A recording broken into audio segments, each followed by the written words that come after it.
Daf Yud Amud Bet, dans laquelle Rav nous enseigne un enseignement, une halakha. Et sur cette halakha, Rabbi Elazar s'oppose. Avant que je vous rappelle c'est quoi l'halakha en question, tout le problème qu'on a développé hier, c'est sur qu'est-ce qu'a dit Rav et sur quoi il est cholek Rabbi Elazar. Rav, a priori, il a dit quelque chose de simple. Que toute l'année, on dit Akel Akadosh, Vemelech Oev Tzedakah Mishpat. Et à Sarah Metchouva, hein. Ça s'appelle pas comme ça ici, ça s'appelle les 10 jours entre Rosh Hashanah et Yom Kippour. Eh bien, on change. On dit Amelech Akadosh à la place de Akel Akadosh. On dit Melech Mishpat à la place de Melech Oev Tzedakah Mishpat. Ça a l'air d'être simple ce qu'il dit Rav. Et Rav Eliezer dit non. Alors, hier, ce qu'on a rapporté comme marloquette, c'est-à-dire en vérité, c'est les deux propositions du Rashba. Le Rashba. Le Rashba, au début, il dit qu'a priori, la marloquette entre Rav et Rabbi Elazar, c'est comme à Hanouka. À Hanouka, quand on dit à l'Anissim, il faut dire à l'Anissim à Hanouka. Quand tu as oublié tes kits, c'est pareil. C'est comme à Hanouka. Comme ça, il dit Rashba au début. Pareil. Au lieu de dire à quel Akadosh, tu dis Melech Akadosh. T'as pas dit tes kits. Sur ça, il vient, Rabbi Elazar dit, t'es même pas obligé de dire à Melech Akadosh. À quel Akadosh, même les Khatrila, c'est bon. Pourquoi? Parce qu'il y a un pasouk dans Isaïe, Yeshaya pour les intimes. Isaïe. Tu peux dire où, mais c'est écrit Yeshaya. C'est toujours classe de dire où à la fin. Hein? Comme Cheskiaou, ouais. Mais comment? Très bonne question, tu demanderas à Nathan, c'est lui l'inventeur attitré. Donc Yeshaya est écrit, le prophète Isaïe, ouais. Et là-bas, il rapporte dans son 5e chapitre, ouais, que Hashem Tsevakot, Yagbia Hashem Tsevakot Bamishpat, Ve'akel Akadosh Nikdas Bizdaka. Là-bas, on parle de Mishpat. Hashem, il va faire un Mishpat. T'as froid, David? Alors mets-toi, pour pas avoir froid, mets-toi au A, B, C, C2. C2. A, B, C, C2. Voilà, j'ai déposé là-bas une mine. Non, quand je suis assis, ça va. Ah. Je sais pas quoi faire, je vois pas les mecs derrière quand même. Mais on n'est pas nombreux, mais tous sur la même ligne. Je crois qu'il faut que j'achète une chaise d'arbitre de tennis. Quoi? Non, tennis de table, ouais. Tennis de table. Ouais. Bon, Chatta Adonai, Eloheinu melech haolam she'akol ya'id varo. Donc, tu as compris, Meir, ou pas le résumé? Première lecture, c'est que c'est pas si méchant. Akel Akadosh, Melech Akadosh, Melech Hamishpat. Bon. D'après Rabbi Eliezer Birchlal, toute l'année on dit la même chose, même les 10 jours de Tchouva, mais uniquement à Melech Akadosh, à Melech Hamishpat, il n'a pas dit, il ne s'est pas opposé à Rabbi Eliezer. Sur ça, il n'a pas amené de pasouk. Il dit, on voit dans le terme Akel Akadosh, quoi? Amelech Hamishpat, comme il n'a pas rapporté de pasouk, il y a de grandes chances qu'il pense qu'il bourri, c'est-à-dire qu'il pense comment? Oui, puisqu'il n'a pas rapporté de pasouk pour s'opposer.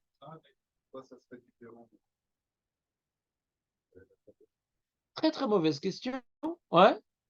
Qui peut y répondre? Je viens d'y répondre à l'instant en vérité. Pourquoi c'est différent? Parce que là il y a un pasouk, là il n'y a pas de pasouk, je comprends pas. Le pasouk vient nous apprendre que Akel Akadosh,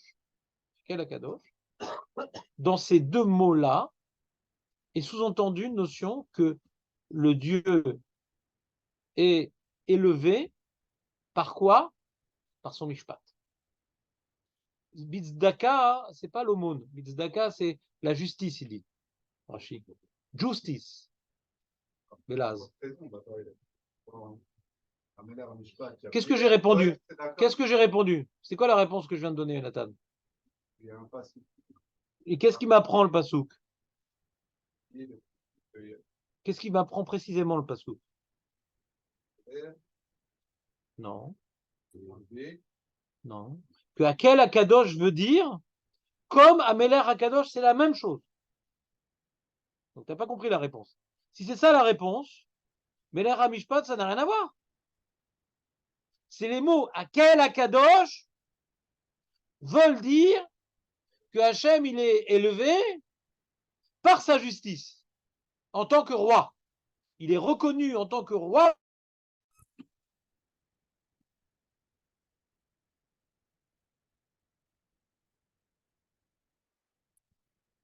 Oh là là. C'est nouveau. C'est maintenant, il y a un bug. Ta webcam, et, je sais pas, il a capte pas. Je sais pas. Elle s'arrête pitom. Elle est neuve, ouais. Elle était neuve. Avant, tout ce que je touche, il y a un état de sénescence à mon contact. Ouais. Je rends tout obsolète. Donc, ne me serrez pas la main le matin. Ouais, c'est vous là, la réroute Yamim. Donc, vous êtes avec moi ou pas? Kadosh Nikdash Bitzaka. À quel Akadosh dans son jugement? Bon, ça me saoule, ça marche pas. Le caméra.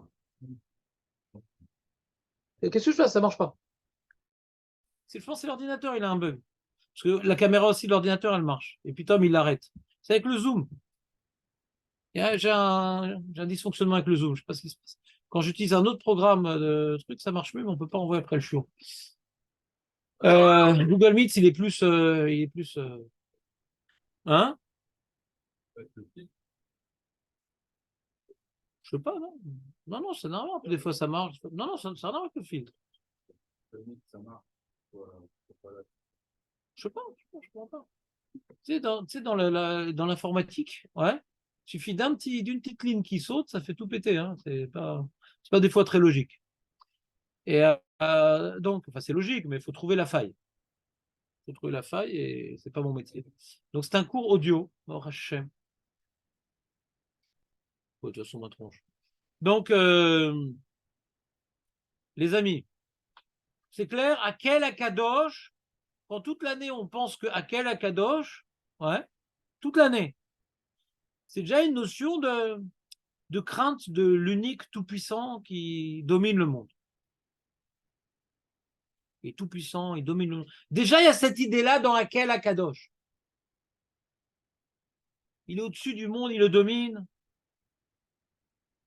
On le craint.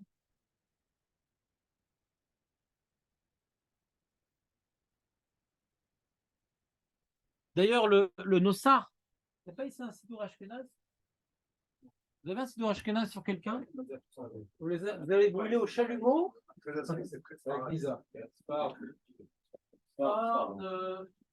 n'ont même pas un Ashkenaz? Non, non, ça y est, ça y est.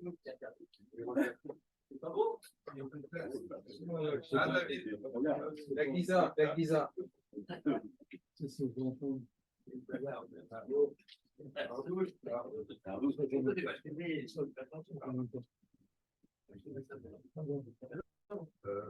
On prend 2 livres le matin, on est obligé de faire un film. Si, au moins un. Il n'y a pas d'Ashkenaz.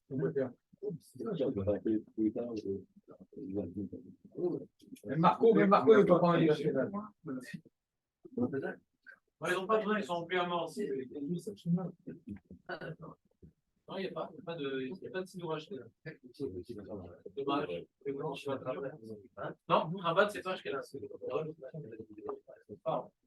Les soirs, pourquoi je ne pas rien? On a pas hésité. C'est pour chercher le repas en Ashkenaz.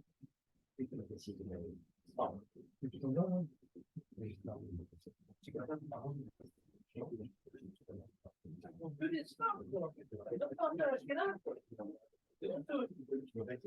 Ah, j'ai trouvé un Ashkenaz de Yom Kippour. Ah. Vous avez vu comme on est tolérant? Ça s'appelle le juif de Kippour. Ouais.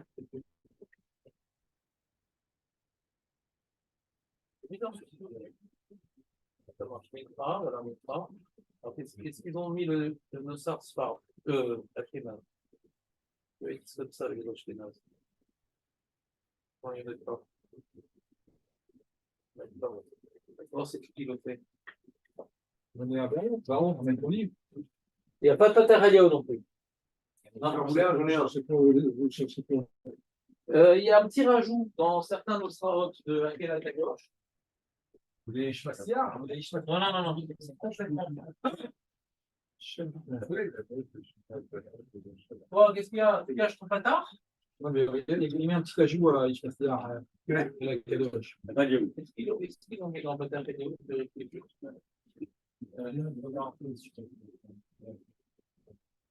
Ouais. Dans Badaro, ils l'ont mis, c'est un rajout des Rishonim. Ata Kadosh, Veshimcha Kadosh, ou Peshim Bechol Yom Yom HaSera, qui est le Meler Gadol de Kadosh Ata. Ah oui, hein? C'est un ossard des Rishonim que certains Marocains font. Ouais. Et c'est très important ce rajout-là, parce que ça vient bien déterminer la bracha elle-même. Les Ashkenazim, ils font pas ça?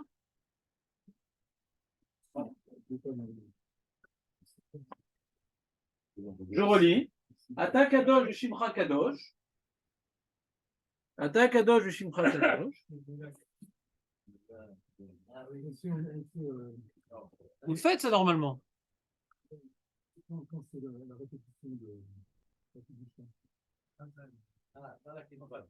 Donc il y a un ossard comme ça dans les Rishonim. Ouais. Que dans la bracha de Takadosh, il est marqué qui elle, Meler Gadol. Donc ouais, la notion de Malchut. Qui elle, Meler Gadol. Ça c'est toute l'année. On ne parle pas de Rosh Hashanah. On parle de toute l'année. Donc vous voyez que ce que Rabbi El-Hazar nous a rapporté du verset, il y a des traces ici dans ce Nossar.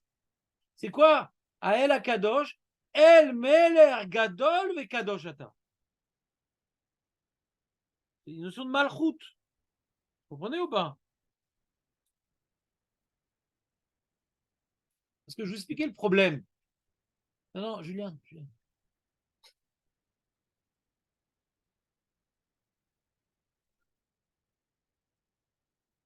T'entends ou pas? C'est-à-dire quoi, Akel Akadosh? C'est quoi Akel Akadosh? C'est-à-dire quoi ce. On dit tous les jours Akel Akadosh. C'est-à-dire quoi Akel Akadosh? Ata Kadosh, Shimra Kadosh. C'est quoi Kadosh? Hachem Kadosh, c'est quoi les Kadosh? C'est quoi cette troisième bénédiction? Elle sert à quoi? Ça parle de quoi, Marco? Toi qui pries vite. Ça parle de quoi? Le compléteur de Minyan. Ça sert. Ouais.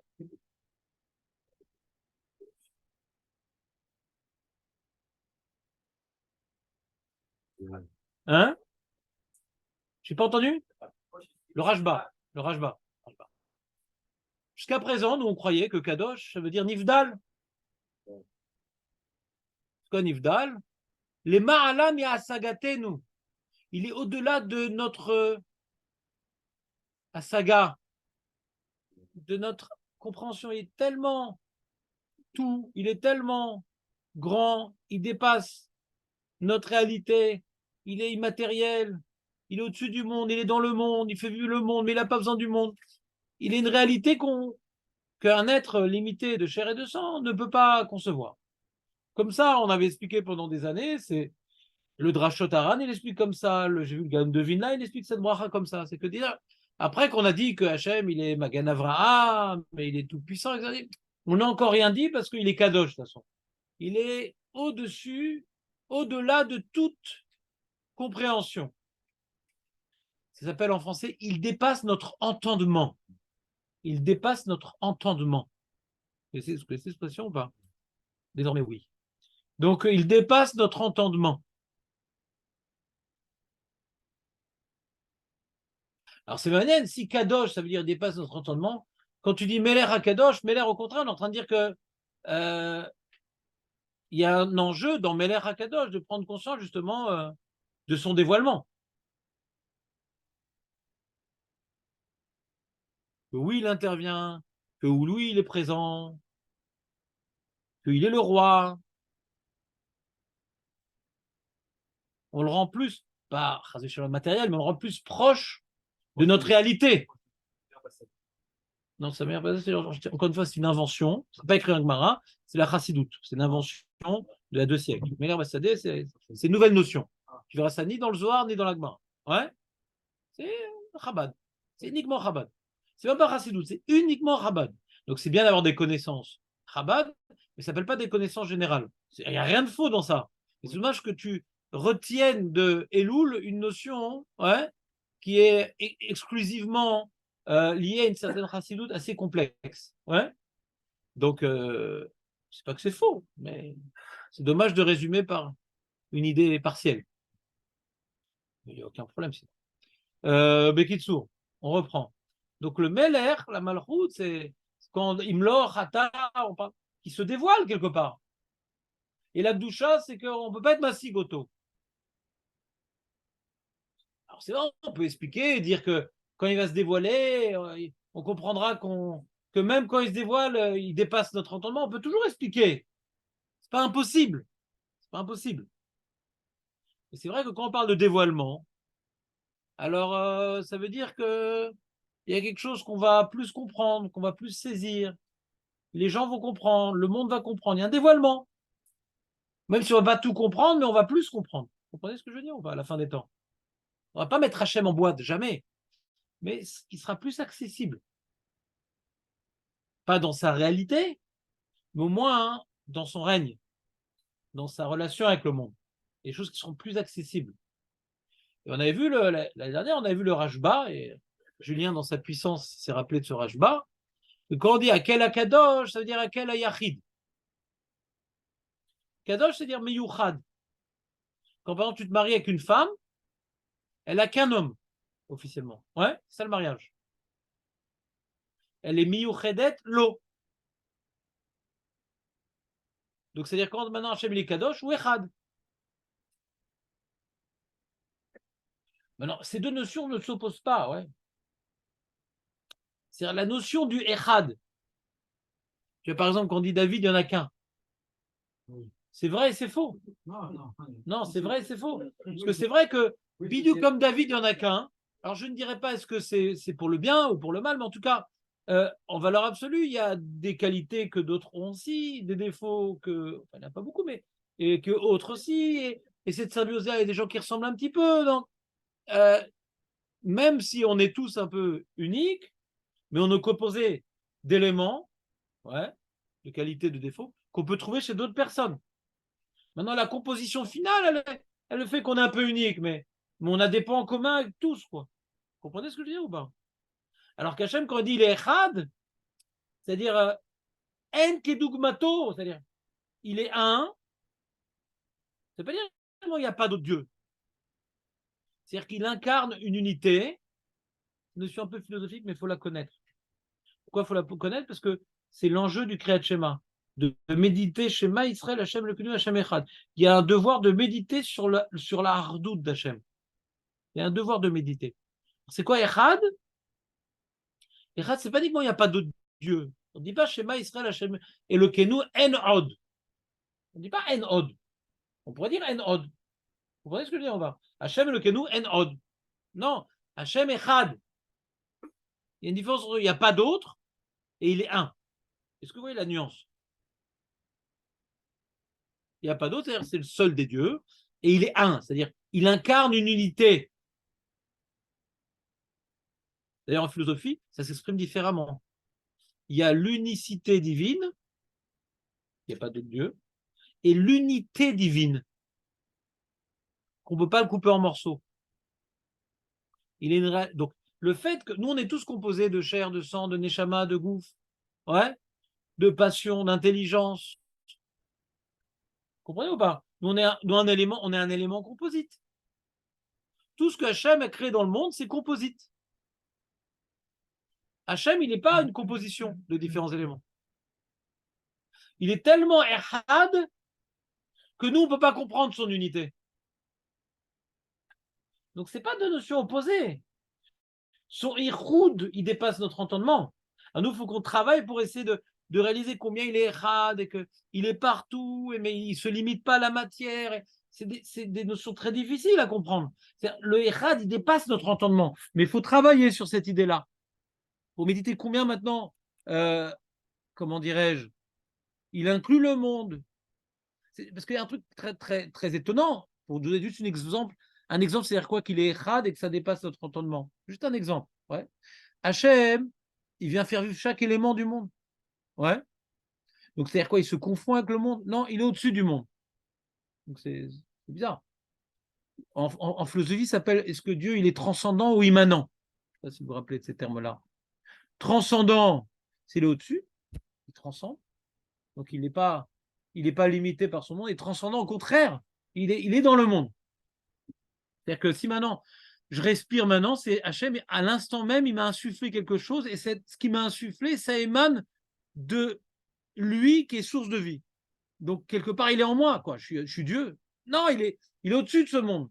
Donc, cette notion-là que il est là, mais il est déconnecté, comprenez que c'est au-dessus de notre compréhension. Comprenez ou pas ce... Non? Non, vous ne comprenez pas? Même l'exemple, il n'est pas clair. Donc, c'est pas une marloquette fondamentale. Est-ce que à quel Akadosh, c'est-à-dire qu'il est Echad ou il dépasse notre entendement? Les deux sont vrais, mais sur quel point on met l'accent? On aurait pu dire à quel Ayachid, pourquoi Akadosh? Donc ce terme Kadosh, il inclut les deux. C'est qu'il est Meyouchad, et comme il est unique en son genre, c'est pour ça qu'on ne peut pas le comprendre, parce qu'on n'a même pas un point d'intersection avec lui. Pour comprendre, en général, quand tu comprends quelqu'un, c'est que tu as vécu un peu son truc, tu es un peu comme lui, tu as le même parcours, tu as besoin d'un point commun pour comprendre quelque chose. Tu comprends ce que je te dis? Si tu vois maintenant, je sais pas moi, un Chinois qui était dans son bled toute sa vie, ouais, il connaît ni la Torah, il connaît pas l'Occident, etc. Même si j'apprends sa langue, il y a plein de comportements que je comprendrais pas parce que j'ai aucun point d'intersection avec ni sa culture, ni avec son vécu, ni avec son histoire, ni avec ses attentes. Donc j'aurais du mal à comprendre ce qu'il est et où il veut aller. Tout le problème du Shalom Bayit. Ouais, c'est même qu'on a le même vécu dans un même événement, elle le vit différemment. Donc on n'a jamais le même vécu. On peut parler d'un événement qu'on a vécu ensemble, et ben elle va l'interpréter de cette manière et moi d'une autre manière. Donc on a difficilement des points d'intersection, ça fait qu'on ne se comprend pas beaucoup. On se comprend pas beaucoup. Voilà. Fin de parenthèse philosophique. En tout cas, j'aimerais reprendre sur la notion de donc Akel Akadosh. Tiens, va prendre une feuille, Aurel. Tu veux, bien sûr. La petite. La grande, non? Ben non, la grande, t'es punie.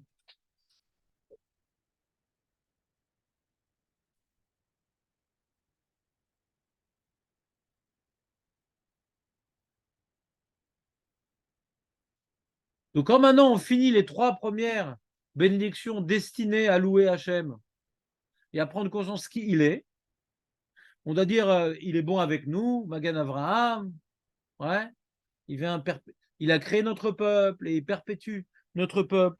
Et par notre peuple, le monde a une raison d'être, donc il perpétue le monde aussi. Il est bon, il veut de ce monde, il veut faire avancer le monde. À Tagibor, et il peut le faire. Il a toute la force pour le faire. Il donne à manger, il libère les trucs, il fait même revivre les morts. Donc si maintenant il veut, ouais, et il peut, alors on a tout dit. Non, il n'y a pas d'autre force qui intervient, il dit le Rajba. Il est bon, il peut tout faire, mais peut-être il y a d'autres dieux aussi qui font des petits trucs. Non, non, non. À quel Akadosh? Il est unique, ouais. Et on peut dire aussi dépasse notre entendement tellement il est unique, c'est-à-dire. Nous, on a toujours l'habitude de voir différents éléments, différentes causes qui s'associent. Là, c'est la seule cause de tout ce qui existe. D'accord? Très bien. Maintenant, quand on arrive à Sarem et Tchouva, il faut donc réaliser que l'unique duquel tout émane, c'est quoi Malchuyot? Ouais. Tout émane de Dieu. En od, il n'y a pas d'autre force. Tout vient de lui, tout reviendra à lui. C'est ça la malchoute d'Hachem. Donc, Akel Akadosh, déjà exprime cette idée-là, nous dit Rabbi Elazar. Tout provient de lui, ouais, tout revient à lui, il maîtrise le monde, il n'y a pas d'autre force. Il a fait Mayod, quand je dis Akel Akadosh. Je ne me suis pas opposé aux notions qu'on me demande de vivre. À Rosh Hashanah. Telle est l'opinion de Rabbi Elazar. Maintenant, la discussion dans les Rishonim, elle n'est pas sûre. Quel est le sens de Akel Akadosh? La discussion dans les Rishonim, elle se place ailleurs. C'est ce que Rabbi Elazar, il est d'accord que les Khatrila, et telle est l'opinion du Rif, et telle est l'opinion de l'Alacha, les Khatrila, Rabbi Elazar est d'accord que même si Akel Akadosh est juste, ça exprime bien l'idée qu'il est le Meler qui juge aussi. Même que ça exprime bien cette idée-là, il est d'accord que les Khatrila, il faut changer le Noussar pour qu'on fasse plus attention à sa malchoute. Qu'on fasse plus attention qu'il est Meler pendant cette période-là. Parce que même que l'idée de malchoute, qu'il est le Meler Echad qui dirige le monde, elle est contenue dans les termes Akel Akadosh. Mais comme on le dit toute l'année, alors on ne va pas mettre l'accent. Si on dit comme toute l'année Akel Akadosh. Donc on va changer les termes, pas parce que les termes Akel Akadosh sont faux, mais pour nous faire prendre conscience que Hachem, durant ces 10 jours, il a insisté sur, comment dirais-je, vous savez qu'Hachem, il est Echad, mais en tout cas, il met différents levushim. Des fois, il s'habille de miséricorde, des fois, il s'habille de din, c'est toujours le même, mais il change de vêtements pour nous. Vous comprenez ce que je veux dire? Ce qu'on appelle des levushim dans la Kabbalah. Le levush que Hachem, il prend durant Saramé Tchouva, c'est le Meler HaShofet. C'est son levush. Meler HaShofet. C'est son levush. Donc, comme maintenant, on est en train de... Le seul moment dans la journée, on se tient devant lui, c'est dans la Hamida. On a un devoir de prendre conscience devant qui je me tiens. Donc, Rabbi Elazar, il est d'accord que comme il a mis un autre lévouche pendant la Sarah Yemé Tchouva, donc je dois le laisser exprimer dans ma prière devant qui je me tiens, il est habillé différemment. Donc je ne vais pas dire Akel Akadosh, je vais dire Ameler Akadosh. Bien que Akel Akadosh, c'est juste, dans les mots Akel Akadosh est contenu l'idée qu'il est Echad et qu'il juge le monde. Mais je n'ai pas bien exprimé la spécificité de son lévouche durant ces 10 jours. Donc sur ça, il est d'accord avec Elazar qu'il faut changer les mots pour prendre conscience qu'il s'est revêtu d'un autre attribut. C'est clair ce que je dis ou pas? Et sur ça, Rav, il dit non. Il dit c'est tellement important de prendre conscience du lévouche particulier qu'il a pendant ces jours-là, hein, que même si tu dis la phrase qui est juste, qui s'appelle Akadosh, c'est juste. C'est général et ça inclut cette idée-là. Mais tu n'as pas fait ressortir l'idée spécifique à la relation qu'on doit entretenir avec lui durant ces 10 jours. Il faut faire ressortir. C'est pas que c'est faux. C'est pas qu'il est cholèque sur le Passouk Rav. Parce qu'on voit que dans la Gemara, il ne répond pas au Passouk. Qu'est-ce qu'il répond, Rav? Il ne répond pas. Rabbi Elazar apporte un Passouk. Rav, il ne répond pas. Pourquoi il ne répond pas? Parce que l'enjeu, c'est pas de savoir est-ce que maintenant Akel Akadosh s'oppose à Sarah Metchoua. Ça ne s'oppose pas, mais ça ne met pas en valeur. Ça ne s'oppose pas, mais ça ne met pas en valeur. Ça ne met pas l'accent sur la spécificité de ces 10 jours-là. Vous comprenez ou pas ce que je vous dis? Si c'est pas clair, il faut m'arrêter tout de suite. Ça me permet de boire mon café. Je vous écoute. C'est clair, Aurel, ou pas?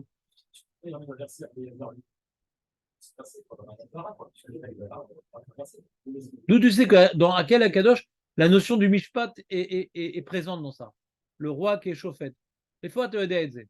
Comme maintenant il a compris, donc d'après le Rif, que Rav, il dit on n'est pas quitte. Donc a priori, on n'est pas quitte. Pourquoi? Quand tu dis Akel Akadosh.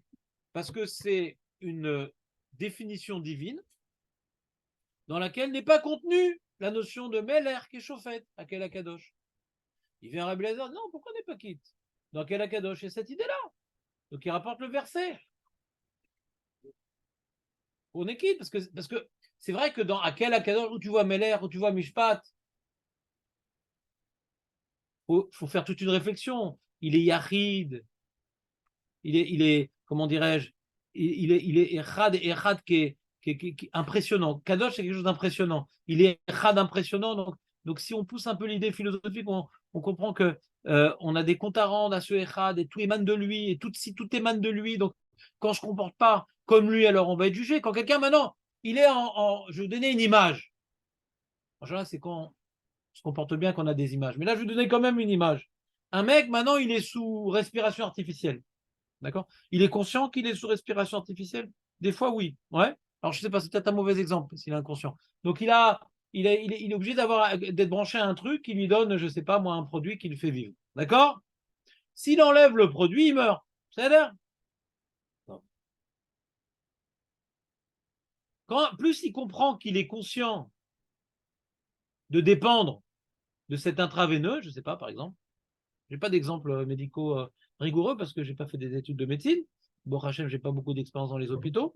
En tout cas, prenons le cas d'un type d'intraveineuse que quand il enlève, il meurt assez rapidement. D'accord? Je sais pas. Imaginons. D'accord? Donc, il est conscient que ce qui est accroché à son bras, je ne sais pas où, ouais, par exemple, ou à son cœur, l'odeur, c'est ça qui le maintient en vie. Donc, quand il commet une erreur par rapport à ce tuyau-là, il l'enlève ou il le coupe, ouais, alors ça va avoir des conséquences. Alors, si Hachem, c'est comme un tuyau qui, à chaque instant, nous maintient en vie, c'est une image, bien sûr. Hachem est plus que ça. Et par rapport à ce qui m'intéresse, je résume à ça. Ouais. Alors, je comprends bien que il va avoir des conséquences quand j'aime le tuyau, quand je m'éloigne de lui. Quand je réalise que tout dépend de lui, alors je réalise qu'il est chauffette. Pourquoi? Il est osé juger. Il n'est pas obligé de juger, mais c'est une conséquence. Mais c'est comme notre vie, c'est Re Anochi Noten Ifnechem Ayom Abracha Vaklala Parashat Re. Je vous ai enseigné à Tchabéav, ouais, que un midrash qu'on apprend du pasouk de Echa, ouais, que Mipi, comme il est marqué, Lotetseraot, Mi. Je ne me rappelle plus. Moi, je ne me rappelle jamais des versets. Qu'il ne sort pas du mal d'Hachem. Et le Midrash de Echa, il rapporte Re Anochi Noten Lifnecha. C'est quoi? Pour te dire que quand maintenant quelqu'un, on lui coupe un bras, ouais, ou Chazé Shalom, il a une crise cardiaque, ou il fait faillite, c'est pas Hachem qui est intervenu. Il a enlevé le tuyau. Il y a un tuyau pour la Parnassa, il y a un tuyau pour la Brioute, il y a 613 mitzvot. Il y a des tuyaux pour chaque chose. T'enlèves le tuyau, il n'y a plus. C'est tout. Hachem, dans sa miséricorde, même quand on enlève le tuyau, des fois on fait certaines avérotes, il continue à nous donner virtuellement ce que le tuyau nous a porté, bien qu'en vérité, on est déjà mort. On a déjà fait faillite. Vous comprenez ou pas ce que je veux dire? Dans sa miséricorde, même quand quelqu'un il enlève le tuyau, donc il fait l'avéra, Hachem continue à donner la vie, la parnassa, etc. Donc ça nous induit en erreur. On croit qu'en vérité, il n'y a aucun rapport entre la faillite et la vera. Regarde, j'ai fait Navera, ça fait déjà 10 ans, il ne m'est rien arrivé. Maintenant, j'ai fait faillite. Qui dit qu'il y a un rapport? Vadaï qu'il y a un rapport. Mais Hachem, dans sa miséricorde, il a ce temps de faire tchouva. Et il veut laisser libre arbitre. Donc, même quand on enlève le tuyau, on continue à vivre. Comprenez ou pas? C'est comme le mec qui commence à fumer. Ah, pourtant, il a dit, ah, tu dis que ça tue la cigarette, je ne suis pas mort. Nahon, ça prend du temps. Alors, c'est pareil, la vera, en général, ça prend du temps avant qu'elle soit cancérigène. Vous comprenez ou pas? Mais dès qu'il a enlevé, a commencé la mort à s'installer, ou la faillite, ou la maladie, le LNU. D'accord? Donc, comme maintenant on réalise qu'on dépend de lui, donc l'idée de Mishpat intervient immédiatement. Si on dépend de lui, et c'est quoi lui? C'est sa Torah. Donc forcément, il y a des circonstances à nos actes. Il y a des conséquences à nos actes. Donc, Melech HaMishpat. Vous comprenez ce que je veux dire ou pas? Vous comprenez ce que je veux dire ou pas? Quand maintenant il vient à Rosh Hashanah Hashem, qu'est-ce qu'il vient faire? Il dit, est-ce que je continue à les faire vivre Bemidat Arachamim, ou bien maintenant, je vais dévoiler l'intraveineuse qu'ils ont enlevée. C'est ça le mishpat. Alors on invoque la miséricorde, en particulièrement à Yom Kippour. Pourquoi? Hachem ne prend pas en considération que j'ai enlevé l'intraveineuse, continue à me faire vivre, même que je ne fais pas cette mitzvah, je fais pas... On essaie de faire tchouva au maximum pour remettre le maximum de tuyaux. Mais même si je n'ai pas réussi à remettre tous les tuyaux, Hachem continue à me donner la vie. Pourquoi je vous dis tout ça? J'aimerais que vous gardiez le plan que je suis en train de vous développer. Que celui qui approfondit le sujet, ouais, que Hachem, il est tout et tout provient de lui, arrive à la notion de mishpat. Quand tu comprends que tu dépends du tuyau, quand tu l'enlèves, tu comprends que tu meurs. D'accord? Comprenez ou pas ce que je veux dire? Mais lui, au lieu de faire un langage philosophique, Rabbi Lazare apporte un passou. Tu vois bien que Akel Akadosh, ouais, le Dieu Echad, ouais, duquel tout dépend, il intime en lien notre son mishpat. Il rapporte le verset pour relier ces deux sujets, au lieu de faire un développement philosophique que je viens de vous dire rapidement et de manière imprécise. Ça demande encore plus d'approfondissement, mais rapide. Comprenez ce que je veux dire ou pas? Et je réponds et je dis que Rav, il est d'accord philosophiquement avec Rabbi Elazar, que Akel Akadosh, il y a la notion que puisqu'il est Echad et que tout vient de lui, donc forcément, il y a des conséquences à nos actes.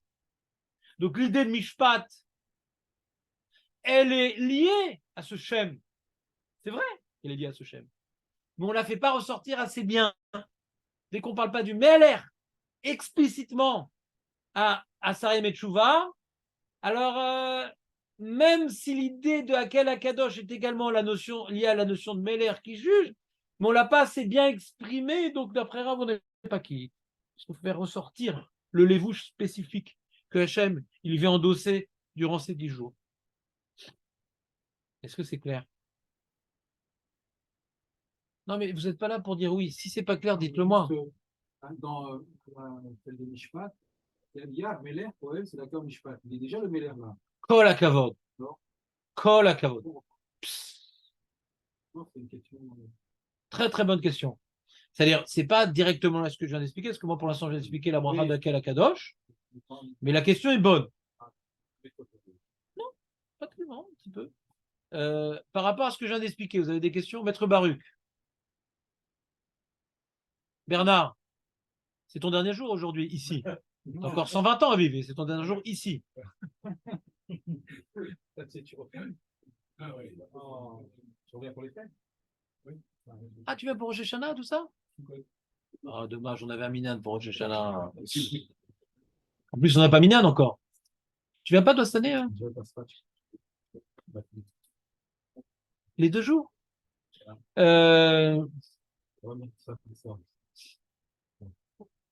Donc on n'a pas David, donc on avait un Binyan.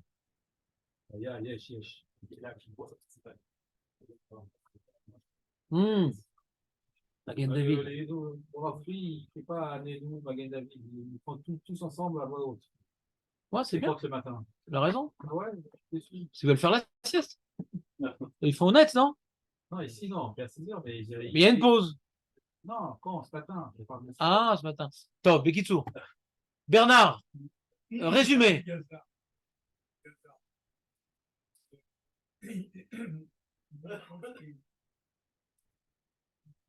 Lui dit Aël Akadosh. Attends, les amis, ne me déconcentrez pas. Rabbi Gazan dit Aël Akadosh, ça passe. Ou il dit pour lui, Aël Akadosh, ça change rien. Ce serait mieux quand même du dernier Akadosh. Mais si on est Aël Akadosh, on ne comprend pas. C'est une marloquette. C'est une marloquette. Le Rashba rapporte 2 lectures possibles. Pour l'instant, j'ai insisté sur la lecture qu'est l'alacha. Au moins, on retienne des conclusions de l'alacha. D'après l'alacha, on est posé comme le Rif. Ouais. Et le Rif, il pense. Ouais. Et comme ça, le Rashba également, il finit par trancher. Et également le Tour, le Roche, le Rambam. Donc les Amoudéora, les piliers de l'alacha, viennent tous partager l'opinion du Rif, qui est que d'après Rabbi Elazar, il est d'accord qu'il faut dire Amelech Akadosh. Il est d'accord qu'il faut dire qu'il faut faire ressortir cette notion-là. Mais si tu ne l'as pas dit, c'est pas grave. Pourquoi c'est pas grave? Parce que dans quel Akadosh, cette notion existe également. Alors, quelle est, d'après le Rif, la marloquette entre Rav et Rabbi Elazar? Rav, il est d'accord que c'est de façon qu'il est écrit. La marloquette, elle est, est-ce que quand j'ai pas mis l'accent sur la notion de malchut dans cette troisième bénédiction, bien qu'elle ait sous-entendu, quand j'ai pas mis l'accent sur la notion de malchut, bien qu'elle ait sous-entendu, est-ce que c'est tellement grave que j'ai pas mis l'accent qu'on me fait reprendre, ou non, comme c'est sous-entendu, c'est pas grave. Mais c'est pas bien, parce qu'il faut mettre l'accent dessus, dit Rabbi Elazar. Ça, c'est la lecture de la halacha, pas la lecture du Rashba à la première. Qu'est-ce que tu as demandé, Julien? Je t'entends toi un regard malicieux. Ouais? Rien? Top. C'est clair pour tout le monde? Top. Alors maintenant, Le verset qui rapporte Rabbi Elazar, il y a des notions qui pourraient correspondre à la Mishpat. On dit Melech, ouais, d'accord, Mishpat. Pas Hachem Yisrael par Mishpat. Et à la Kadosh, c'est bien adapté aussi. Hein? La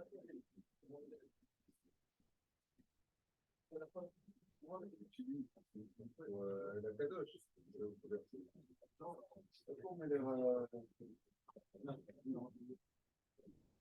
C'est une très bonne question. Non, c'est une bonne question. C'est pas lié à notre chiot. Je prends mon numéro de téléphone. Pourquoi c'est 10 jours et pas un mois? Ce verset, j'utilise pour aller à la Kadosh. T'as pas reçu la feuille? Oh, le pauvre.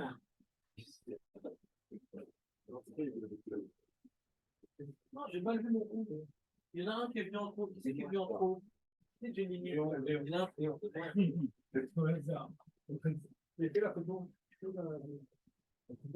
Alors, comme Jonathan, je savais que c'est un excité des psukim, donc j'ai fait une petite feuille sur le pasouk. D'accord? Ça l'excite les psukim, Jonathan. Ouais? Ah, par mail, t'as raison. Matza mail. Alors, une seconde. Ouais.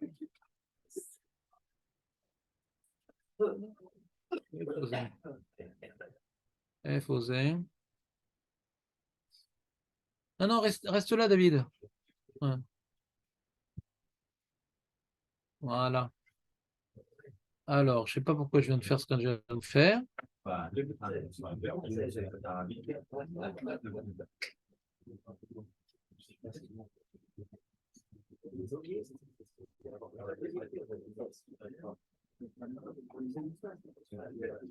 Alors, attends, qu'est-ce qu'on a dit? On a dit mail.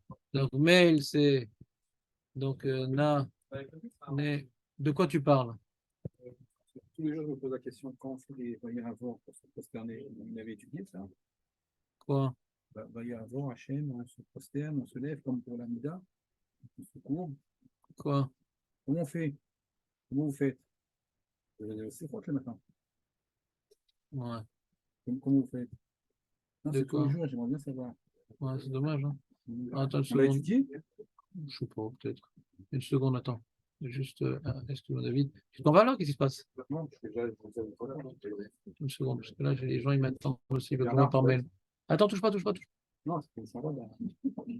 Quoi, il en veut un? Non. Non? Bon, donne-lui, tant pis. C'est bon, non? Non, l'autre. Regarde, Ah non, deux. il est cassé? Non, ma biche, c'est que toi.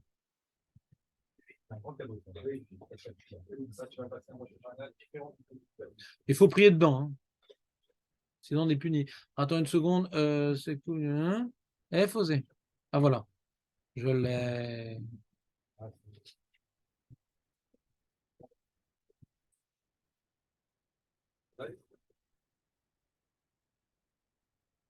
Vous êtes prêts?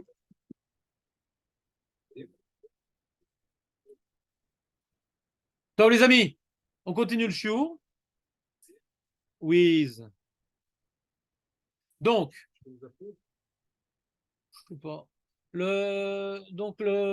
Qu'est-ce qu'on est en train de dire? Oui. Donc, faut que j'ouvre le document parce que j'ai plus de feuilles.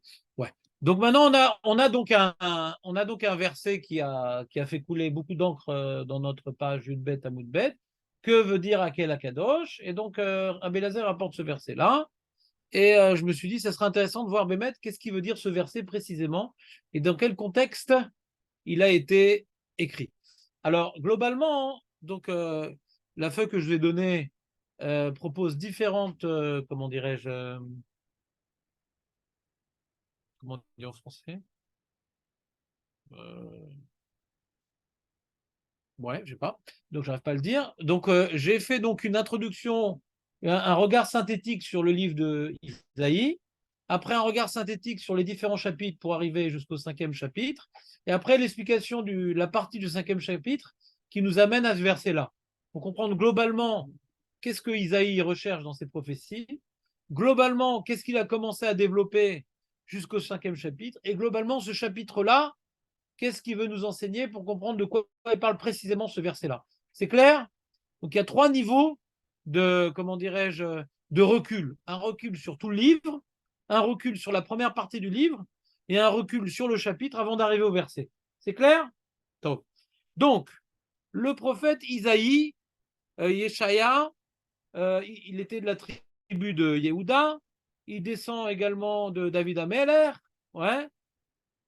Et il était à l'époque de Chizkiyahu Ameller.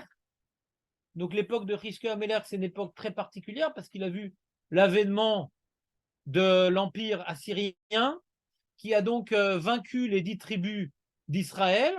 Donc il a prophétisé et il a vu la disparition des 10 tribus. Il a également été en contact avec Chizkiyahu Ameller, puisque Chizkiyahu Ameller, c'était donc celui qui a remporté la guerre contre les Assyriens de manière miraculeuse, parce que quand ils ont fait le siège devant Jérusalem, il a prié Hachem et il a tué toute l'armée des Assyriens. Donc, l'heure n'était pas encore venue pour la galoute de tout leur âme Israël, parce qu'on est 100 ans avant la destruction du premier temple. Et donc, le prophète Yeshaya, il connaissait donc Chizkiyahu Ameller, et donc il a annoncé d'ailleurs qu'il allait mourir, parce qu'il ne voulait pas avoir d'enfant, parce qu'il a vu Chizkiyahu Ameller que son enfant allait être Racha. Et il a dit, mais t'as pas à faire des calculs, toi tu dois faire ta mitzvah et on verra la suite. Et en fin de compte, il a dit, alors donne-moi ta fille. Donc il a donné sa fille, Yeshaya, où il avait une fille qui s'appelait Heftsiba. Il a donné, et ça donnait au monde Ménaché, qui finalement a condamné à mort Yeshaya. Il était tué par la main de son petit-fils qu'il a mis au monde quelque part. Il a prophétisé pour que naisse son bourreau. Ça, c'est Yeshaya. Et la prophétie de Yeshaya, curieusement, tourne beaucoup autour de la justice. Ouais, j'ai vu différents livres qui font une synthèse des prophéties. Beaucoup parlent de justice, justice sociale, puisqu'il assistait à une dépravation morale, pas uniquement comme on a l'habitude d'entendre avec la Vodazara dans les prophéties, pas uniquement il voyait la Vodazara qui se répandait, mais il voyait également de l'injustice sociale. Les juges malhonnêtes, les pauvres molestés, les puissants protégés.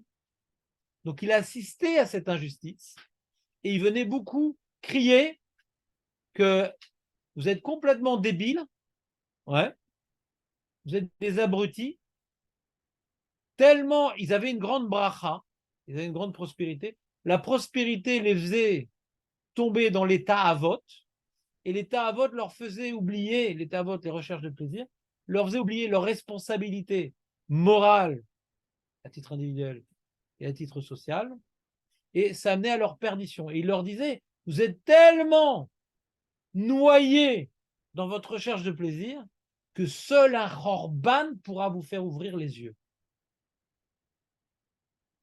Des fois, quelqu'un il est tellement noyé dans les ch'touillottes que c'est uniquement quand il arrive une catastrophe qu'il commence à réfléchir à sa vie. Mais il prend un petit coup à droite, il dit non, c'est rien, c'est rien. Il fuit la réflexion. Il est tout le temps en train d'oublier, de chercher d'autres interprétations. Et jamais il se remet en question par les petites pichenettes divines. Il y a besoin d'une grande maca pour réveiller un mec qui est complètement noyé dans cet oubli de ses responsabilités et noyé dans la recherche de matérialisme. Et donc, il parle, par exemple, Yeshaya, des femmes qui sont à la mode, qui sont hautaines, arrogantes. Ils ont des bijoux là, dans le nez, des petites chaînettes aux pieds. Hein, ça existait. Et elle pensait qu'à être belle et à se faire belle, etc., etc. Ça l'a amené à leur perdition. La mode, c'est un monde. La mode, c'est un monde. C'est un monde, la mode sans haine.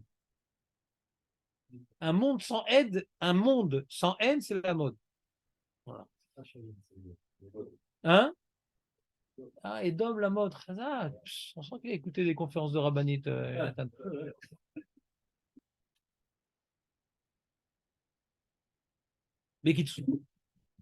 Donc, je vous ai fait, pour celui qui s'intéresse, un résumé de chaque chapitre. Ouais. Là, on est au 5e chapitre. Je vous ai fait pasouk traduit en français. Mais donc là, il parle des ta'avot, comme je vous ai décrit. Oi! Ouais, c'est un terme qui est repris dans Yeshaya. Oi. C'est pas Ashkenaz, oi. Oi va voy. Hein? Oi. Oi, c'est hélas. Oi!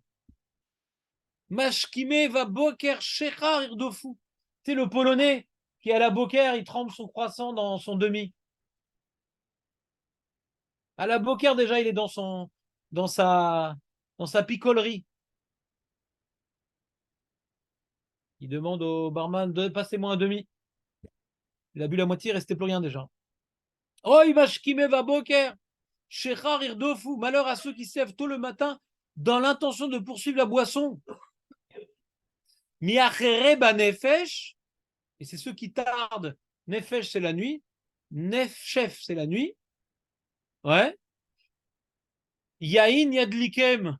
Jusqu'à ce que le vin les enflamme. Donc, mais à Boker Adalaïla, les mecs, ils sont bien, ils voient la vie si rose. Donc, Ve'ayar, Rinor, Ve'nevel, Tov, Ve'chalil, Ve'yahin, Mishtehem. Et la harpe et le luth, le tambourin et la flûte et le vin sont dans leur fête. Ouais. Ils amènent les bouksotes.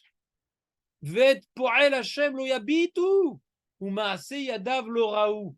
Rappelle, on l'a vu, c'est une mara qui explique ça, Julien, te rappelles ou pas?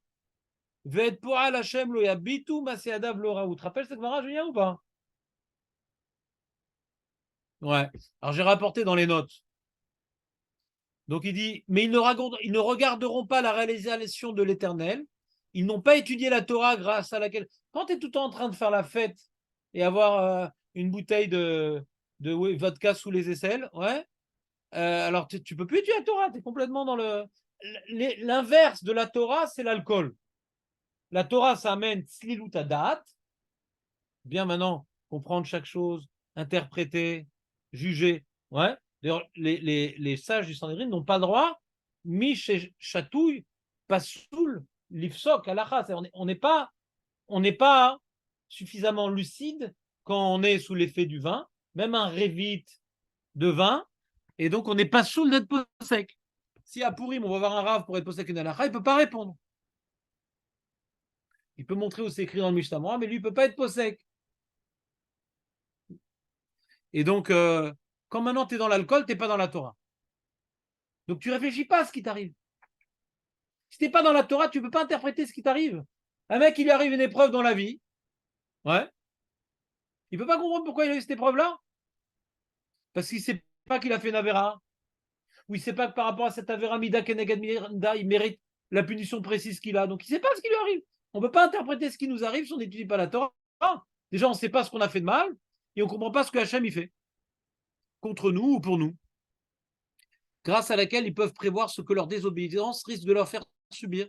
On peut prévoir le Khorban quand on étudie la Torah. Il dit non, mais pourquoi Makara? Pourquoi il y aurait le Khorban, Makara, si nous? On met les tefilines, on mange kasher, Makara, on fait Shabbat, Makara, on est des bons juifs. Attends, mais t'as bien étudié tout ce qu'on nous demande de faire, ça suffit pas de mettre, c'est déjà bien. Ça suffit pas de mettre les tefilines, manger kasher, faire Shabbat, ça suffit pas. Après, il arrive à une catastrophe et tout nationale, il dit Makara, qu'est-ce qui s'est passé? Qu'est-ce qu'on a fait? Ben, t'as pas étudié la Torah, il y a des enjeux fondamentaux que t'es très loin du compte, mon ami. Et l'action de ses mains, ils n'ont pas vu. Regarde dans la note, Julien. Ils n'ont pas appris à observer les interventions divines présentes même dans les phénomènes naturels, car ils n'ont pas dit les bénédictions de Yotzer, Or et Marie Varavim. C'est la Gemara qu'on avait vu. C'est la Gemara qu'on avait vu. Est-ce que j'ai mis dans la note Je crois pas en fin de compte. Pas... Dommage, j'aurais dû mettre dans la note cette Gemara.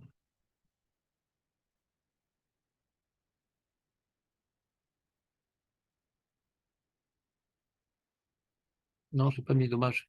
Je sais pas pourquoi j'ai pas mis dans la note d'ailleurs.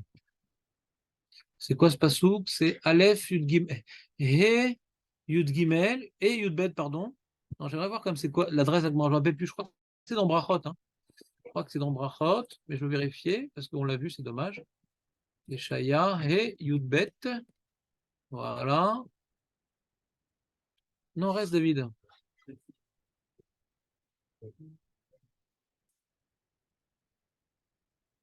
Ah, c'est dans Shabbat?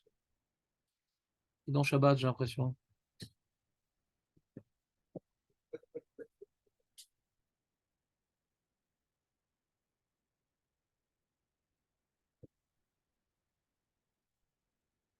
Voilà, c'est dans Shabbat. Dans la Gemara, c'est la Gemara Shabbat, Julien. Marco, tu te rappelles?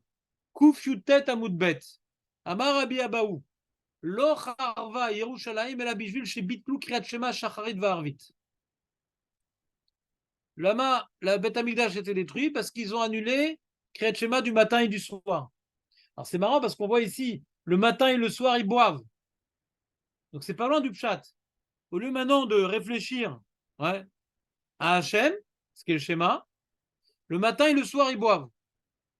Et elle, il met en garde du Chorban, Yeshayahu. Donc on voit que cette dracha n'est pas loin du Pshat. Chez les mar Oy Mashkime Baboker, Eshrar de Fou, Virti, Vaya, Kinor, Venevel, etc. Et Rashi, il dit, je me rappelle, c'était Rashi qui faisait le pirouge, je crois.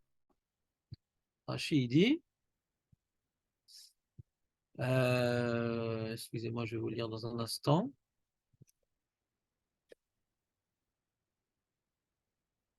Ouais, il dit, Vaya, Kinor, Venevel, Vesefak, Ravet, Poal, Hachem, Lo Yabitu, Merashi, Lo Samoulev.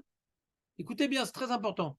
Lo Samoulev, Leyachet, Shemo, Albriotav. Tu te rappelles, Julien, ou pas? Lo Samoulev, ils n'ont pas fait l'effort de réfléchir. Leyachet, Shemo, Albriotav. Leyachet, Shemo, Albriotav. Briotav, c'est ses créations, ses créatures. Tu vois le soleil, tu vois les étoiles, tu vois le monde, tu vois tout ce qui se passe, les phénomènes naturels. Dis ça, ça vient d'Hachem. Les yachet chez moi le briotav. Donc, c'est ça que j'ai expliqué. Ils n'ont pas fait Yotzeror, Marivarim. Où est-ce qu'on vient méditer que les phénomènes naturels proviennent uniquement d'Akajuru et pas de forces naturelles aveugles, la mère nature, Chazvé Shalom. Dans Yotzer Ameorot et Marivarim, on vient maintenant prendre conscience de cela. Vous me suivez ou pas? Donc, ils n'ont pas fait les brachot du Kriyat Shema par lesquels on apprend à méditer que tout ce qui se passe dans le monde, même les choses les plus répétitives possibles, telles que les lois naturelles, ne proviennent que d'Akadosh Baruch Hu.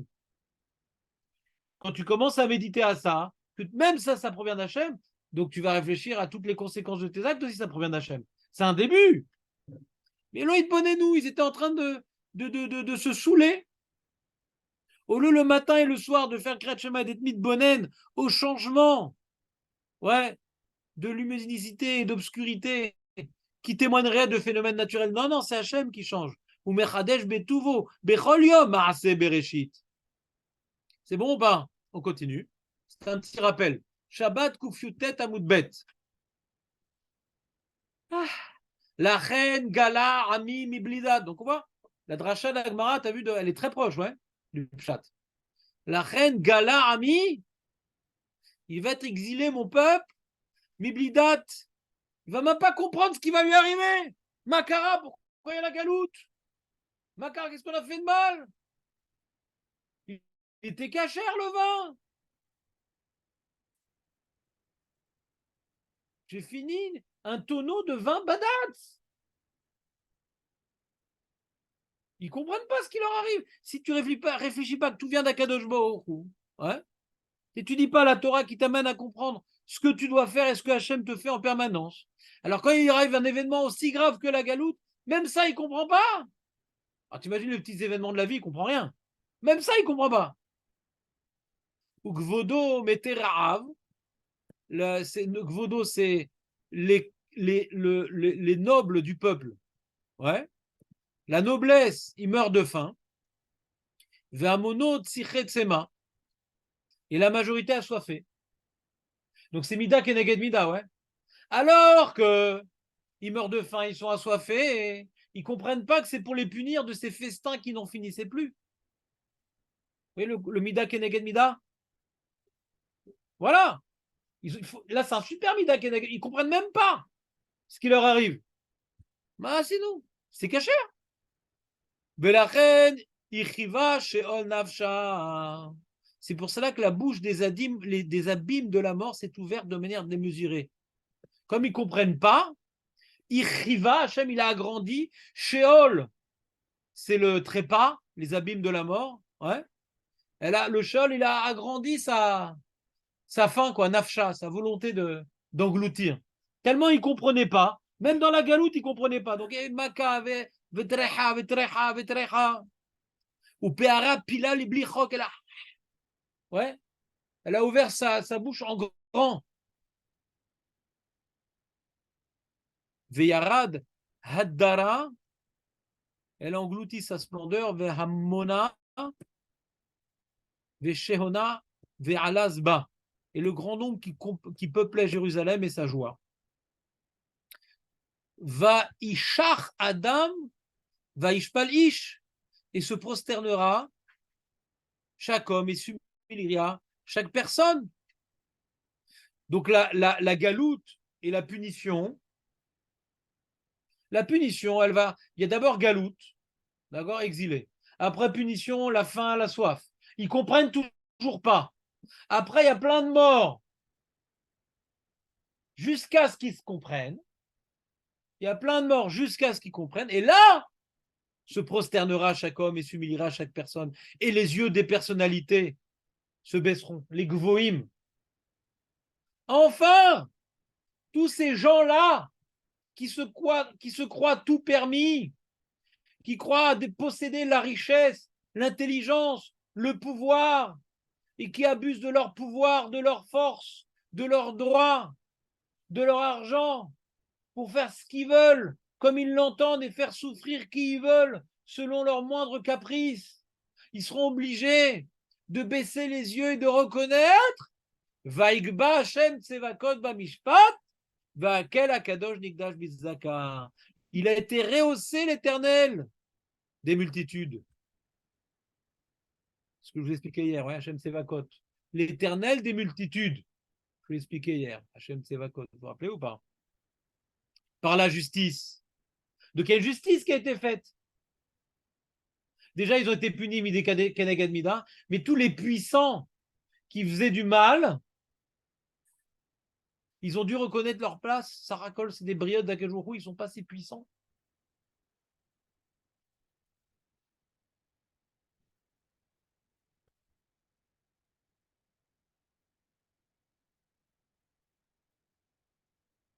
Pour illustrer ça, je me rappelle, une fois j'étais en Chavruta avec mon ami Jérémy Bérébi et on parlait à la fin de la Chavruta de Arik Sharon. C'est Arik Sharon. Et il y avait, je ne sais plus ce qui s'était passé au niveau politique, mais il avait promis des choses pour se faire élire et il ne faisait que mentir. Je ne me rappelle plus c'était sur quoi. Il n'accomplissait jamais ses promesses. Je dis, mais c'est incroyable quand même. Un mec, devant un micro, il dit, je vais faire ci, je vais faire ça. Et il s'en fout complètement. Mais il se prend pour Dieu, quoi. Il pense qu'il est éternel, qu'il n'aura jamais de compte à rendre. Ouais. Il a oublié qu'il est dans les mains d'Hachem. Et si Pitom, le lendemain, il ne se réveille pas, il aura un choc. Ça, je l'ai dit à Jérémy. Le lendemain, il a eu son attaque. Ouais, le lendemain. Alors, il a mis sur les réseaux sociaux, j'étudiais qu'un prophète, tout ça. C'était à l'époque où j'étais connu de manière anonyme, bien sûr. Et ça m'a marqué, tu vois, le puissant, comme Arik Sharon. le militaire qui a fait un coup de truc, l'homme politique qui a créé un nouveau parti. Le mec, il fait ce qu'il veut et il s'en fout de tout le monde. Il y a des gens comme ça. Plus ils ont de la réussite et plus ils ont du pouvoir, ils s'en foutent de tout le monde. Ils peuvent te promettre un truc, après, c'est pas grave. J'ai changé d'avis, marre pas de lecha. Ils s'en foutent. Ils n'ont même pas honte. Eh bien,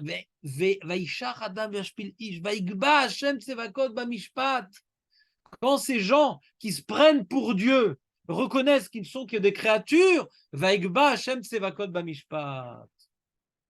ce qu'on dit à Rosh Hashanah d'ailleurs, tu vois, on dit dans les oufrènes, on dit un peu cette notion-là. Hein. On dit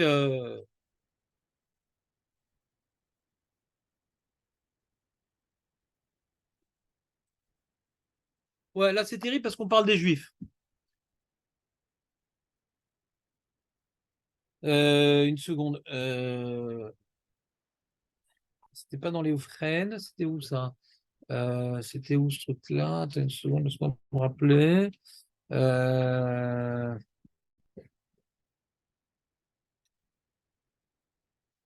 Et là, je pense.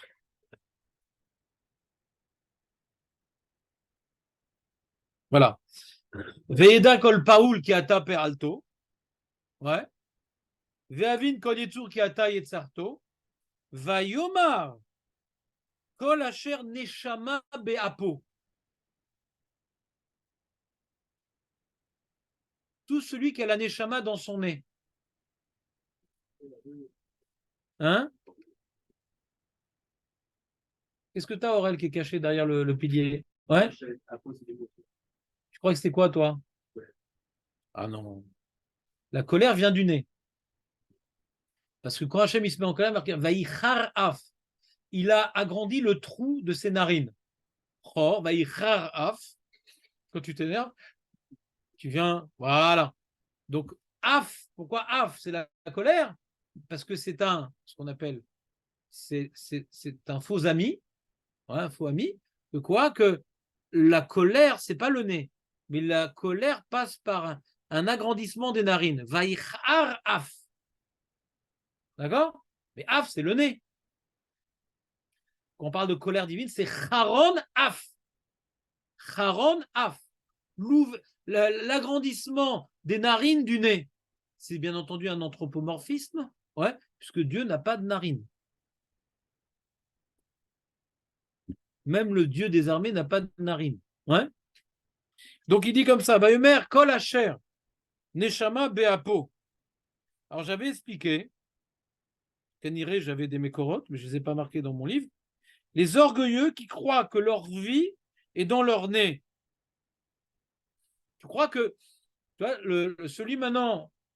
celui qui a sa vie dans son nez, ouais, c'est-à-dire il respire, il pense que son effort de respirer, c'est ça qui donne de la vie. Il a la vie dans son nez. Et donc il lève le nez. Le nez, c'est le haut de l'homme. Il a l'impression d'être autonome. Merkol Asher Neshama Beapo. Tout celui qui, bien qu'il avait, c'est-à-dire Afalpi chez Neshama Beapo, même lui, c'est les reboots, hein, même lui, il manque pas d'air, comme on dit, dans le nez, il manque pas d'air. Hachem Eloké Israël Malach, ou Malchuto Bakol, Mashallah. Que l'éternel de Dieu d'Israël a toujours régné, sa royauté est présente sur tous. D'accord? Donc on voit ici qu'il y a besoin que les grands, comme on a dit qu'avec la chrétienne Souf, Paro, il a reconnu Hachem Imlor le Lamved, que les mécréants, que les hérétiques, que les, comment dirais-je, les athées, les prétentieux, tous ces gens-là qui étaient quelque part des concurrents à Dieu, en tout cas, ils pensaient l'être. Ils ne le sont pas, mais ils pensaient l'être. Ils pensaient avoir une certaine autonomie, une certaine force, un certain pouvoir. Même eux vont reconnaître. Et c'est ça qu'il est en train de parler, Yeshaya. Et quand eux vont reconnaître, alors Vaïkba Hashem Sevakot Bamishpat. Ve'akel HaKadosh Nikdash Bizdaka. Donc ici, il y a une redondance. Que veut dire Mishpat? Que veut dire Sedaka? Que veut dire Hashem Sevakot? Que veut dire Akel HaKadosh? Il y a une redondance, mais avec des termes différents. Ça semble se répéter. On finit quand même le passage. Ve'ra'u kevasim kedovram, et les moutons iront paître comme leur habitude. J'ai allusion aux justes qui pourront alors vivre tranquillement sans être agressés. Il manque un mot. Sans être agressés par les Réchaïm, partis en exil ou exterminés. Là, on pourrait être tranquille. Tous ceux qui gênent les tzadikim pour étudier la Torah et faire les mitzvot, pour se moquer, etc., eh bien, ils ne seront plus là pour nous embêter, qu'on sera des moutons sans avoir des loups qui nous embêtent. Hein?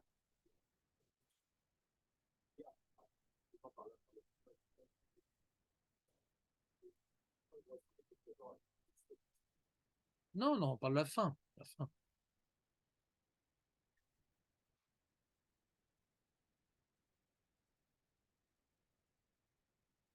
Vecharvot mechim, les ruines mechim, des grains, garim yochlou, seront mangés par les fragiles.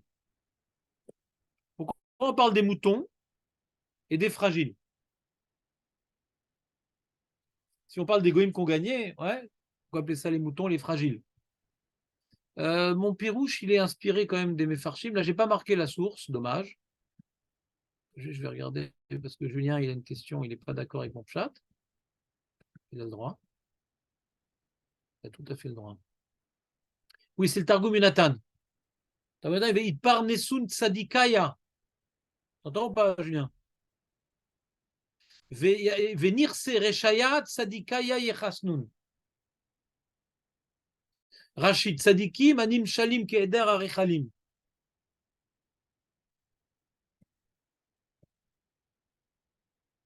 Bate Areshaim Shem Shmenim Atzadikim Shem Kegerim Yochlum.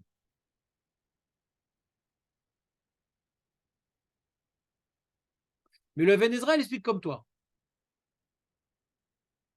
Le Ben Ezra, il dit que Eretz Yehuda Shemema, elle sera en ruine et il n'y aura plus que des moutons là-bas. Nous qui avons une grande prospérité, maintenant ce sera un grand champ où les moutons iront paître. Ça, c'est le pipchat. Mais Chazal, ils ont expliqué par rapport à un Vaikba Hashem Sevakot Bamishpat, c'est quelque part pas du Chorban Bet Amikdash Harishon, l'Atid Lavo. C'est-à-dire souvent, tu vois, dans les prophéties, il y a une prophétie par rapport à une certaine actualité. Le prophète, il part en vrille. Il parle pas uniquement de cette intervention divine, on va jusqu'à le summum. Souvent, Chazal, des fois dans le pshat, c'est écrit, des fois, c'est pas écrit, mais Chazal le complète. D'accord? Je suis d'accord avec toi, dans le pshat, c'est pas. Même le Radak, qui est Pashtan, pourtant, il dit Machal ou les tzadikim, chez Uteremze, Grushim, Ibetem, Velochim, Ipne, Areshaim, Bekalot, Areshim, Yochluanim. Bezaya Bimechiskiaou, Shameler, Tzadik, Beshofet. Ouais. Donc lui, maintenant, il explique le Radak pas par rapport à la Hatid Lavo. Ouais. Il explique que Ichiskiaou, Ameler, il a rétabli la justice en écrasant. Ouais. C'est-à-dire, il explique que Vaikba Hashem, c'est Vakot Bamishpat. Ça s'est un petit peu matérialisé à l'époque de Chiskiaou Ameler, où il a détruit la Vodazara, il a rétabli l'Imout Torah, il a donné une place aux tzadikim, les gens ils ont pu étudier la Torah tranquillement. Il y a marqué Bémet qu'il a failli le Mashiach. Donc il y avait, pour Radak, qu'il y a déjà un début. Ouais. Mais tu vois, de toute façon, ce pasouk, il est très, comment dirais-je, il est expliqué dans de nombreux sens, puisque la Gemara, qu'est-ce qu'elle en fait de ce pasouk-là? Elle parle ni de Chizkia Omeler, ouais, ni de la Tid Lavo, elle parle de la Sarah Metchouva, la Gemara. Vaikba Hashem, c'est la code Bamishpat, il dit chaque année, depuis Rosh Hashanah, pas un mois, 10 jours, depuis Rosh Hashanah jusqu'à Yom Kippour, chaque année, Vaikba Hashem, c'est la code Bamishpat. On est conscient de la Malchut d'Hashem, que tout dépend de lui, et tout va émaner pour la nouvelle année de lui. Alors ça rehausse, non pas dans les faits, son mishpat, mais tout au moins dans nos esprits, il est rehaussé. C'est manienne, hein. Moi, c'est pas Rabbi Elazar, j'aurais jamais pu imaginer qu'on parle d'Asarim et Tchouva, ouais. C'est méod manienne. Et là-bas, Rabbi Elazar dit pas que ce pasouk ne parle que de ça. Non. Comment moi j'interprète cette Gemara-là? De manière un peu originale. Le pasouk qui parle, comme on a vu dans le sujet, qu'il y a un moment de justice et que ce sera à la fin des temps ou à l'époque de Chizkiyahu, Anilo Yodéa. Tu peux dire ou ça, ou les deux. Mais un moment où ceux qui se foutaient d'Hachem, ils devront baisser la tête. Et les tzadikim qui représentent Hachem seront récompensés. Et les rechaïm seront punis. Ouais. De ça, il parle, le prophète Échaïa. Mais puisqu'on parle de Hakel, Akadosh, Nigdash, Bitzdaka, et qu'on voit que le terme Hakel, Akadosh, le terme Hakel, Akadosh vient également traduire le lévouche du roi qui est rehaussé en tant que Melech HaShofet, et que nous, pendant Asarim et Tchouva, on doit rehausser à nos yeux Hachem en tant que Melech HaShofet. Donc le terme Hakel HaKadosh est appliqué également à Asarim et Tchouva, nous dit Rabbi Elazar, est adapté, est valable.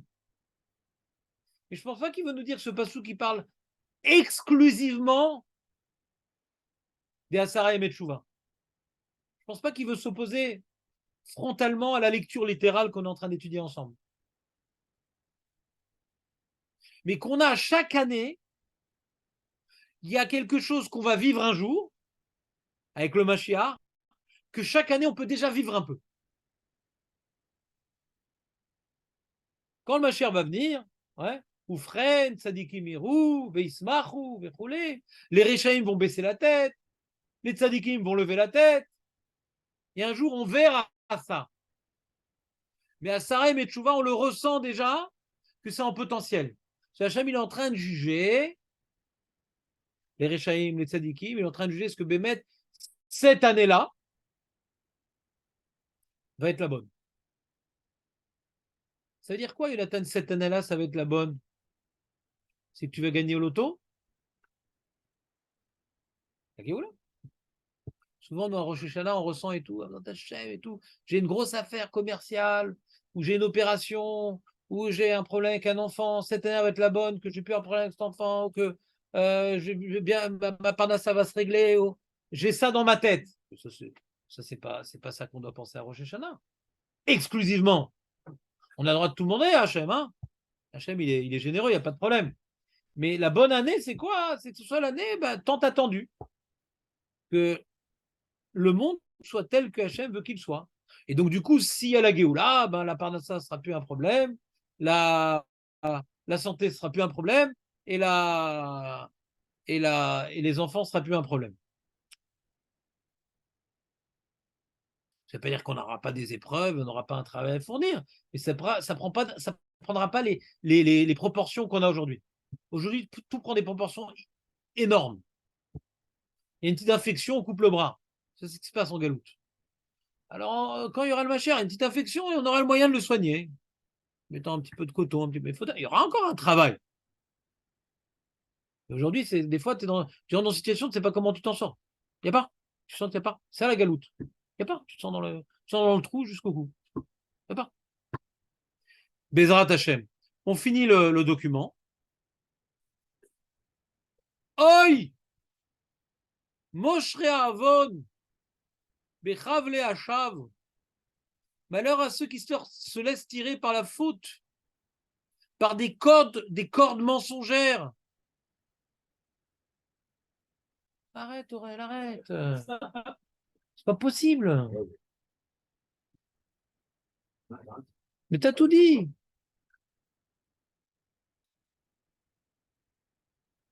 Oui, on a Tchabéa. Oui, toute l'année, on a Tchabéa. Oui.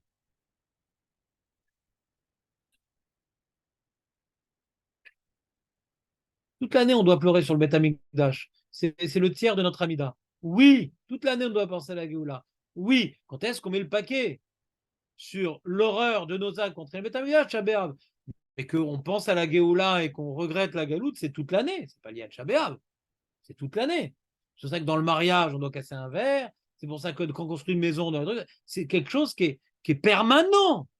Le Chorban Beth Amikdash, c'est pas un jour dans l'année ou 3 semaines, c'est toute l'année qu'on est catastrophé par ça. Qu'on est catastrophé par ça.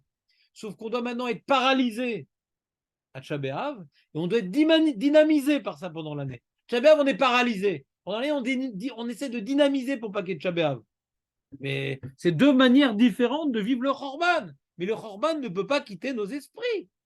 Mais vadaï, on n'a pas le droit. Et marqué la mémalé pive. Ouais. Besimcha, lo ire besimchata. Si maintenant tu rigoles de manière insouciante, sans te rappeler qu'on est en galoute et que Hachem il n'est pas dans sa maison et que le monde il n'est pas comme même, eh ben tu profiteras pas de la tête de l'avo.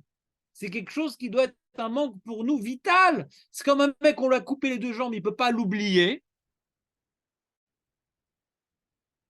C'est comme mon gendre, on lui a coupé une partie du pied. Enfin, il a oublié, il s'est levé, il s'est rétamé. Il a oublié. Il a oublié. Bon, ça, c'est le membre fantôme. Mais des fois, il a oublié. Donc, il s'est levé, il est tombé. Eh bien, normalement, on ne devrait pas oublier. Alors, quand on n'a pas le Beth Amikdash et que la Shrina n'est pas dévoilée, on est des handicapés. Et un handicapé, il n'oublie pas ni son handicap, ni la douleur engendrée par le membre fantôme. Oui, toute l'année, c'est Tisha B'Av, mais on le vit différemment. On n'est pas paralysé, mais on n'est pas rassasié de la vie. Tant qu'il n'y a pas le Beth Amikdash, on n'est pas rassasié de la vie. On n'est pas déprimé, on n'est pas rassasié. Il nous manque quelque chose. Même le jour du mariage, il nous manque quelque chose. Pourtant, c'est le summum de la simcha, le mariage. Même quand on fait des travaux dans l'appartement, il nous manque quelque chose. Les plus grands moments de simcha, il nous manque quand même quelque chose. Voilà, fin de règlement de compte avec notre ami Aurel. Oi, Moshe Avon. Donc, malheur à ces gens qui se laissent attirer. Tu sais, il y a une hitmakrout. C'est ce que c'est une hitmakrout? Il y a les croûtes et les hitmakrout. C'est quoi les hitmakrout? C'est des gens qui vont finir un peu croûte. C'est une sorte de dépendance. La dépendance, elle est magnifiquement bien exprimée de manière poétique par le verset. Il y a des cordes mensongères qui t'attirent. Tu es attiré par des cordes. Le mec, par exemple, qui n'arrive pas à faire son régime, il passe dans la cuisine et il voit un gâteau qui vient d'être fait. Il passe et puis il repasse et puis il finit par, par être dépassé.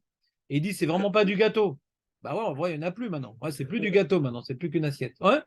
Donc, quand maintenant il est attiré par la cigarette, par la drogue, par l'alcool, c'est des cordes mensongères. C'est comme une corde qui le tire, mais c'est un mensonge parce qu'à la fin, il est tiré par tout un plaisir, mais à la fin, il dit, c'était que ça, c'est chaval.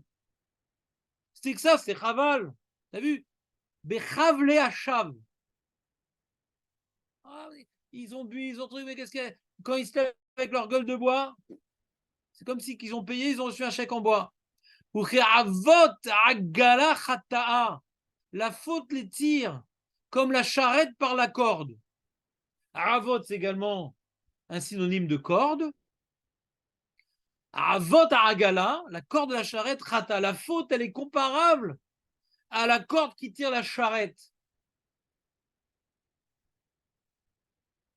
Ça s'appelle être mené par le bout du nez. Omrim yemaer yachisha maase uleman nire. Ceux qui disent, en se moquant de ces prophéties d'exil, quoi, c'est encore Tisha B'Av. Et oui, qu'elles viennent vite ces prophéties. Bon iré, bon iré. Non, je règle son compte quand même. Bref. C'est son jour de rentrée scolaire. Il est venu sans sa trousse, sans son cartable. Ouais. C'est impardonnable. Afin de pouvoir voir, se rapprocher alors, il viendra le jour du Saint Israël. Et alors, ouais, Kadosh Israël, c'est un terme très redondant dans Yeshaya, Kadosh Israël. Kadosh Israël, il aimait beaucoup cette expression Yeshaya dans sa prophétie. Enfin, il était inspiré du Kadosh Israël. Et donc, celui qui dit arrête, il n'arrivera à rien, arrête. Arrête, l'Iran, la guerre, arrête de nous parler de guerre et tout ira bien. Celui qui se moque des prophéties du prophète, eh bien, il devra en être témoin, malheureusement. Arrêtez de tout le temps prophétiser qu'il va arriver ci, arriver ça, etc. Arrêtez. D'accord? Donc, qu'est-ce qu'on retient de Yeshaya? Yeshaya, il a connu une période très particulière. Il a connu la galoute et la Géoula. D'accord? Il a connu la galoute des 10 tribus. Donc, il a véritablement vu combien le châtiment divin peut être terrible. Et Mida Keneged Mida. Il a assisté à l'exil des 10 tribus. Mais il voit également combien Hachem il récompense les tzadikim avec Rizkia Omeler. Il a vu les deux. Donc quand lui parle de Géoula Atida et de Galout qui va venir avec les Babyloniens, il sait de quoi il parle. Il n'a pas uniquement eu une inspiration prophétique. Il a vu à quoi ressemble la Galout, qui va plus tard dans 100 ans s'abattre sur Yehuda. Et il a vu à quoi ressemble la Géoula, qui à la fin des temps va s'abattre sur tout l'Am Israël et le monde entier. Donc il est spécial, Yeshayahu HaMelech. On dit qu'il a un niveau de prophétie aussi élevé que Moshe Rabbeinu. Moshe Rabbeinu, il entendait Hachem. Mot à mot, Yeshaya aussi. Pourquoi? Parce que lui, il entendait des choses qu'il avait vues. Donc il comprenait précisément de quoi Hachem lui parlait. Non, un prophète, il doit interpréter. C'est abstrait. Mais lui, c'est concret parce qu'il est le prophète du moment charnière de la galoute, de laquelle on ne s'est pas relevé des 10 tribus, et de la Géoula qui ne va pas durer. Cette Géoula ne va pas durer parce que la Géoula, elle va être interrompue par qui? Par son petit-fils. Chizkiyahu, qui est le summum de Géoula, va entraîner juste après Ménaché, qui est le summum de décadence. Il a brûlé tous les Sefer Torah, il voulait que la Torah soit oubliée, un truc de fou. À la fin, il a fait tchouva, mais il est arrivé à un niveau de riche haute sans précédent. Sans précédent.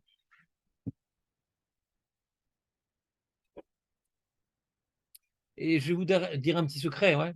Souvent, ça va ensemble.